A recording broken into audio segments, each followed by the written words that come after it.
channel. Today we are studying classification of Bryophyta.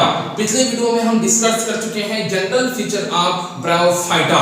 आज discuss करने वाले हैं क्लासिफिकेशन ऑफ Bryophyta. तो याद रहे जितने भी Bryophyta होती हैं उसको इंपॉर्टेंट 3 क्लास में क्लासिफाइड किया गया है. सबसे पहला क्लास में लिखा हूं हेपिटोकोप्सिडा, दूसरा होगा एंथोसिरोटोप्सिडा और तीसरा होती है ब्रायोप्सिडा. ये इंपॉर्टेंट 3 क्लास में ब्रायोफाइटा को क्लासिफाइड किया गया है. तो सबसे पहला क्लास हम लोग पढ़ने वाले हैं हेपिटोकोप्सिडा. और याद रहे इसको हम लोग लीवरवर्ट्स के नाम से जानते हैं. कई बार पूछा गया है इसको हम लोग लीवरवर्ट्स के नाम से क्यों जानते हैं. तो याद रहे इसकी जो क्या होती है गेमेटोफैटिक प्लांट बॉडी होती है और लीवर जैसे होती है, लीवर लाइक स्ट्रक्चर में होती है, इसलिए इस क्लास को हम लोग लीवरवर्ट्स के नाम से जानते हैं. तो चलिए इस क्लास का एक इंपॉर्टेंट जनरल फीचर अब हम लोग देखते हैं. देखिए सबसे पहला आपको पता होना चाहिए लीवरवर्ट्स कि जो प्लांट बॉडी होते हैं इसके जो क्या होते हैं गेमेटोफाइटिक प्लांट बॉडी होती है वो किससे बनी होती है तो थैलस से बनी होती है. What is thallus? थैलस को हिंदी में हम लोग सुकाय कहते हैं. तो थैलस के बारे में मैं आपको समझा चुका हूं. थैलस मतलब ऐसा प्लांट बॉडी जिसमें लीफ, स्टेम और रूट एब्सेंट हो, मतलब इसमें सुविकसित जड़, तना और पत्ती नहीं पाई जाती. जिनमें सुविकसित जड़, तना और पत्ती नहीं पाई जाती है, जिनमें लीफ, स्टेम, रूट एब्सेंट होती है, उस बॉडी को हम लोग थैलस के नाम से जानते हैं. तो लीवरवर्ट की जो बॉडी होती है वो थैलस युक्त होती है. सेकेंड, अब इनके थैलस कैसे होते हैं तो याद रहे इनके थैलस जो होते हैं इनके थैलस को हम लोग डॉर्सिवेंट्रल या हिंदी में पिस्टाधारी कहते हैं. डॉर्सिवेंट्रल क्यों कहते हैं? क्योंकि इनके थैलस के इंपॉर्टेंट 2 पार्ट्स होते हैं. सबसे पहले एरिया को हम लोग डॉर्सल कहते हैं और नीचे वाले साइड को हम लोग वेंट्रल कहते हैं. तो एक साथ मैं लिख दिया हूं इनके थैलस जो होते हैं वो डॉर्सिवेंट्रल होते हैं. इसके बाद पता होना चाहिए इनके थैलस के अंदर क्या होते हैं. तो याद है इनके थैलस के सरफेस में बात कर लेते हैं. इनकी जो थैलस होती है थैलस के सरफेस में यूनिसेलुलर राइजोइड्स प्रेजेंट होती हैं. हम लोग पढ़ चुके हैं राइजोइड्स. सिंपल सी बात है इनके प्लांट बॉडी में क्या नहीं है रूट्स एब्सेंट है. तो इनमें मिनरल्स का एब्जॉर्प्शन जो होती है वो राइजोइड्स के थ्रू होती है. लेकिन इनके राइजोइड्स कहां होते हैं तो इनके थैलस के अधोतल में सरफेस में यूनिसेलुलर राइजोइड्स क्या होते हैं प्रेजेंट होते हैं. फिर नेक्स्ट पॉइंट आपको पता होना चाहिए टाइप्स ऑफ राइजोइड्स. तो जितने भी लीवरवर्ट्स होते हैं उनके राइजोइड्स के 2 टाइप्स होते हैं. Number 1 smooth wall. कुछ राइजोइड्स जो होती हैं इनकी जो वॉल कैसे होती है चिकनी होती, स्मूथ होती हैं.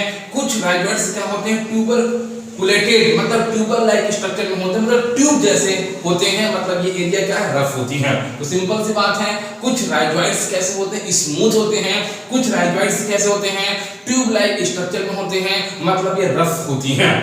फिर इंपॉर्टेंट पॉइंट पता होना चाहिए इनके थैलस में क्या होते हैं तो मल्टीसेलुलर स्केल्स प्रेजेंट होते हैं.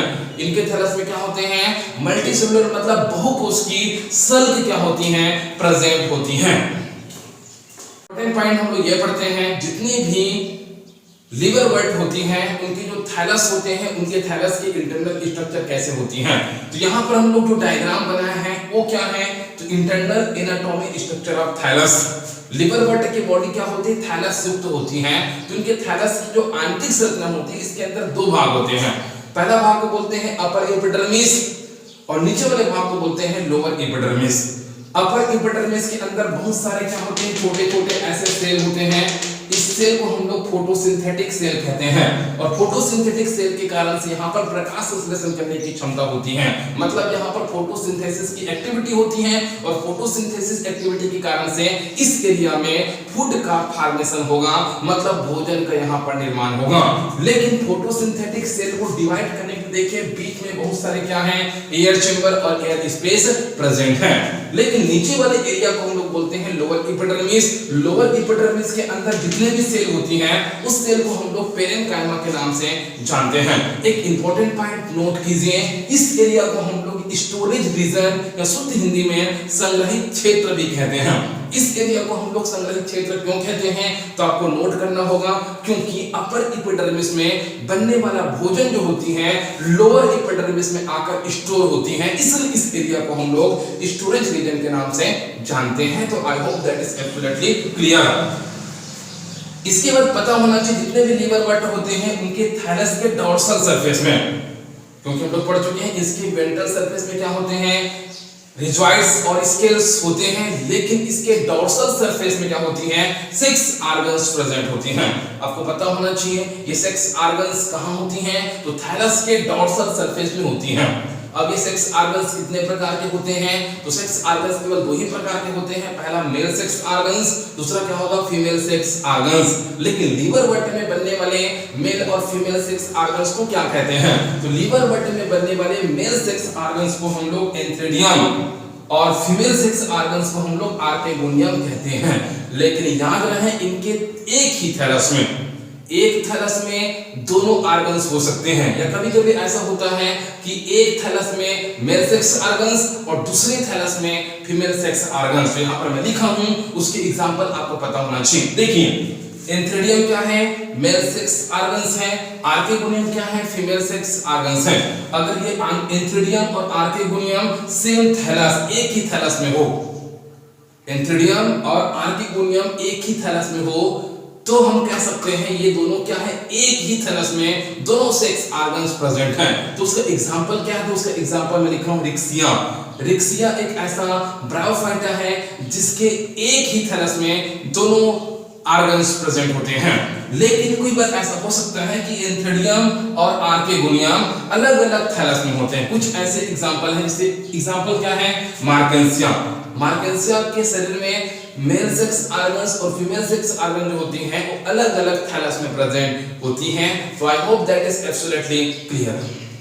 अपन डिस्कस करते हैं रिप्रोडक्शन ऑफ लीवर बट। तो लीवर बट में रिप्रोडक्शन के इंपॉर्टेंट 2 मेथड होती हैं।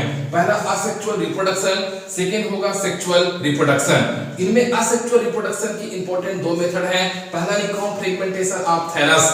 इनके जो थैलस होते हैं वो बहुत सारे फ्रेगमेंट में टूट जाते हैं और प्रत्येक फ्रेगमेंट्स अपने थैलस से अलग होकर, या प्रत्येक फ्रेगमेंट हम कह सकते हैं जब थैलस जब बहुत सारे फ्रेगमेंट्स में टूटती हैं तो प्रत्येक फ्रेगमेंट जो होती है अपना जैसा नया प्लांट बॉडी डेवलप कर सकती हैं। सेकंड में लिखा हूं इनमें क्या होगा, इनमें असेक्सुअल रिप्रोडक्शन जो होती है बायगेमा मेथड से होगा। तो ये बायगेमा क्या है, तो याद रहे थैलस में बनने वाले असेक्सुअल बर्ड या अलैंगिक कलिका को हम लोग क्या कहते हैं, गेमा कहते हैं। ये दिखने में ग्रीन कलर के होते हैं और ये मल्टी सेलुलर होते हैं, मतलब जितने भी क्या होते हैं थैलस होते हैं उनमें गेमा कप का फॉर्मेशन होगा। और ये गेमा कप जब मैच्योर हो जाती है तो अपने थैलस से अलग होकर ये प्रत्येक गेमा कप जो होती है अपने जैसा नया प्लांट बॉडी क्या कर सकती है, डेवलप कर सकती है। तो इनमें असेक्सुअल रिप्रोडक्शन जो होती है वो फ्रेगमेंटेशन ऑफ थैलस और बायगेमा से कंप्लीट होती है। इसका एग्जांपल मैं लिखा हूं मार्केंसिया। मार्केंसिया एक ऐसा ब्रायोफाइटा है जिनमें गेमा कप का फॉर्मेशन होगा और प्रत्येक गेमा कप जो होती है अपने जैसा नया प्लांट बॉडी ओरिजिनेट कर सकती है। सेकंड इंपॉर्टेंट मेथड है सेक्सुअल रिप्रोडक्शन। इनमें सेक्सुअल रिप्रोडक्शन का जो टाइप है ओगेमस। ओगेमस का मतलब इनमें बनने वाला मेल जो गेमेट्स होती हैं जिसका नाम वहां पर मैं लिखा था एंथ्रेडियम। इनके जो एंथ्रेडियम होते हैं वो क्या होते हैं, स्मॉल होते हैं और मोटाइल होते हैं। लेकिन इनमें बनने वाला फीमेल गैमेट्स जिसका नाम मैं लिखा था आर्केगोनियम। इनके जो आर्केगोनियम होते हैं वो क्या होते हैं, दिखने में बिग होते हैं और ये नॉन मोटाइल होते हैं। तो इस प्रोसेस से इनमें सेक्सुअल रिप्रोडक्शन क्या होती है, कंप्लीट होती है। तो I hope that is absolutely clear. ये पूरा वीडियो जो होती है वो ब्रायोफाइटा का सबसे पहला क्लास लीवर बट से रिलेटेड था। कहीं पर भी अगर आपको डाउट हुआ होगा तो कमेंट बॉक्स में कमेंट्स कर सकते हैं। अगर आपको वीडियो अच्छा लगा है तो इस वीडियो को अपने मित्रों में आप शेयर कीजिए और अभी तक मेरे YouTube चैनल में आप नए हैं तो मेरे इस चैनल को सब्सक्राइब कीजिए। Thank you very much.